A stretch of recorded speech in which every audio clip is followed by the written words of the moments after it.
प्रणाम दोस्तों, आज हम एक ऐसी भूमि की कहानी जानने जा रहे हैं जो केवल पत्थरों और नदियों से नहीं बनी, बल्कि संस्कृति, आस्था और अटूट संघर्ष की जीती जागती मिसाल है। यह है उत्तराखंड, जिसे हर कण में देवभूमि कहा जाता है। यहाँ हर घाटी में एक देवी का वास है, हर नदी किसी ऋषि की सदियों की तपस्थली रही है और हर ऊंची चोटी पर इतिहास की गहरी गूंज सुनाई देती है। इस वीडियो में आप उत्तराखंड के भूगोल से लेकर उसके प्राचीन इतिहास तक, देवी देवताओं की अमर परंपरा से लेकर शक्तिशाली राजवंशों की कहानियों तक, गोरखा आक्रमण से लेकर ब्रिटिश शासन तक और स्वतंत्रता संग्राम से लेकर अलग राज्य आंदोलन तक की हर परत को खोलेंगे। हम आज की चुनौतियों पर भी बात करेंगे। तो आइए हम उत्तराखंड की उस अविस्मरणीय यात्रा पर निकलें जहां समय और आस्था सदियों से साथ साथ बहते आ रहे हैं। देवभूमि का भूगोल और उसकी पहचान। उत्तराखंड भारत के उत्तर में गर्व से खड़ा है। लगभग 53,483 वर्ग किलोमीटर में फैला यह राज्य उत्तर में तिब्बत, पूर्व में नेपाल, दक्षिण में उत्तर प्रदेश और पश्चिम में हिमाचल प्रदेश से घिरा है। यह प्रदेश मुख्य रूप से दो गौरवशाली हिस्सों में बटा है, गढ़वाल और कुमाऊं। गढ़वाल में है देहरादून, टिहरी, पौड़ी, रुद्रप्रयाग, उत्तरकाशी, चमोली और हरिद्वार जैसे पवित्र व ऐतिहासिक जिले। कुमाऊं में है नैनीताल, अल्मोड़ा, पिथौरागढ़, चंपावत, बागेश्वर और ऊधम सिंह नगर जैसे रमणीय और कर्मठ क्षेत्र। संस्कृति, भाषा और लोक जीवन।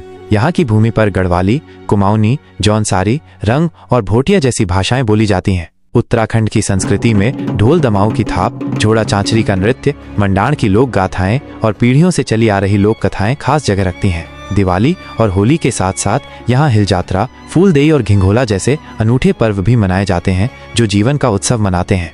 ऋग्वेद, स्कंद पुराण, महाभारत और रामायण जैसे प्राचीन ग्रंथों में इस भूमि को हिमवंत और उत्तराखंड कहा गया है। यह वही पावन भूमि है जहां ऋषियों ने वेदों की रचना की, कण्वाश्रम में शकुंतला और दुष्यंत की प्रेम कथा जन्मी और ऋषिकेश व हरिद्वार सप्तऋषियों की गहन तपस्थली बने। महाभारत के अनुसार पांडवों ने अपने वनवास का एक लंबा हिस्सा यहीं बिताया था। भीमपुल, लक्ष्मण झूला और वसुधारा जैसी जगहें आज भी पांडवों की याद दिलाती हैं। इस क्षेत्र को देवों का आवास माना गया है, जहां हर पर्वत, हर नदी और हर कंदरा किसी न किसी पौराणिक कथा से जुड़ी है। इसे देवभूमि इसलिए कहा गया क्योंकि यहीं भारत के 4 सबसे पवित्र धाम स्थित हैं: बद्रीनाथ, केदारनाथ, गंगोत्री और यमुनोत्री। बद्रीनाथ भगवान विष्णु का निवास है। केदारनाथ भगवान शिव का 11वां ज्योतिर्लिंग है। गंगोत्री और यमुनोत्री से क्रमशः पवित्र गंगा और यमुना नदियां निकलती हैं। पंचकेदार, केदारनाथ, तुंगनाथ, रुद्रनाथ, मदमहेश्वर और कल्पेश्वर भगवान शिव के वे 5 मंदिर हैं जिनकी स्थापना पांडवों ने की थी।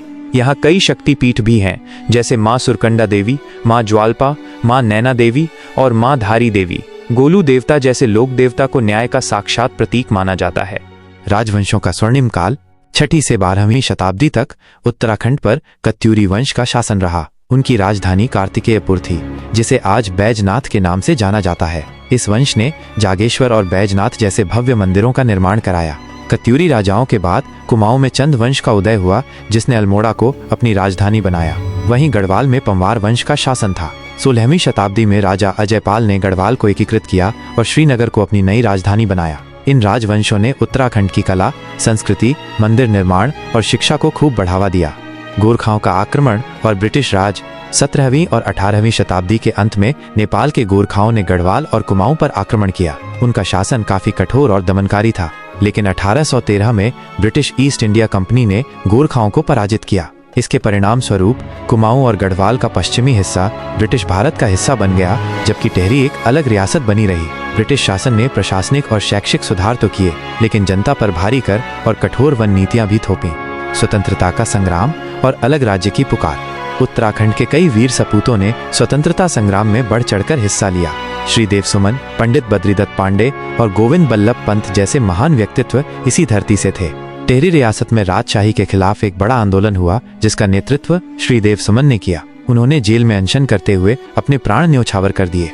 यहीं पर विश्व प्रसिद्ध चिपको आंदोलन भी हुआ, जहां गांव की महिलाओं ने पेड़ों से लिपटकर जंगलों को कटने से बचाया। गौरा देवी और सुंदरलाल बहुगुणा इस आंदोलन के प्रेरणा स्रोत बने। 1994 में उत्तर प्रदेश से अलग उत्तराखंड राज्य की मांग ने जोर पकड़ा। प्रशासनिक उपेक्षा, पलायन और इस क्षेत्र की विशेष भौगोलिक आवश्यकताओं के कारण हजारों युवा, महिलाएं और बुजुर्ग सड़कों पर उतरे। मुजफ्फरनगर कांड और खटीमा गोलीकांड जैसी घटनाओं ने इस आंदोलन को और भी प्रचंड बना दिया और आखिरकार 9 नवंबर 2000 को उत्तराखंड भारत का 27वां राज्य बना। आज उत्तराखंड एक शांत, सुंदर और प्रगतिशील राज्य है। जो पर्यटन, शिक्षा, सेना और तीर्थ यात्रा के क्षेत्र में अग्रणी है। यहाँ के लोग देश की सेना में महत्वपूर्ण योगदान देते हैं। उत्तराखंड का साहस, धर्म और प्रकृति प्रेम पूरे भारत को गौरवान्वित करता है। लेकिन चुनौतियां भी हैं। बढ़ता पलायन, प्राकृतिक आपदाएं, पर्यावरणीय असंतुलन और बेरोजगारी आज भी इस देवभूमि के सामने बड़ी समस्याएं हैं। अब जरूरत है कि युवा वर्ग आगे आए, अपने गांवों को बचाए और इस पवित्र देवभूमि को संवारे। उत्तराखंड का इतिहास सिर्फ समय का लेखा जोखा नहीं है, ये एक आस्था, एक पहचान, एक अटूट आवाज है। यहाँ की हर घाटी में एक गाथा है, हर पत्थर पर तपस्वियों के पदचिन्ह हैं और हर गांव में इतिहास सांस लेता है। अगर आप उत्तराखंडी हैं तो गर्व करिए। अगर आप उत्तराखंड को जानना चाहते हैं तो इसे सिर्फ घूमिए नहीं, महसूस करिए। जय उत्तराखंड, जय भारत। अगर आपको वीडियो पसंद आए तो वीडियो को लाइक कीजिए और चैनल को सब्सक्राइब कीजिए। मिलते हैं दूसरी वीडियो में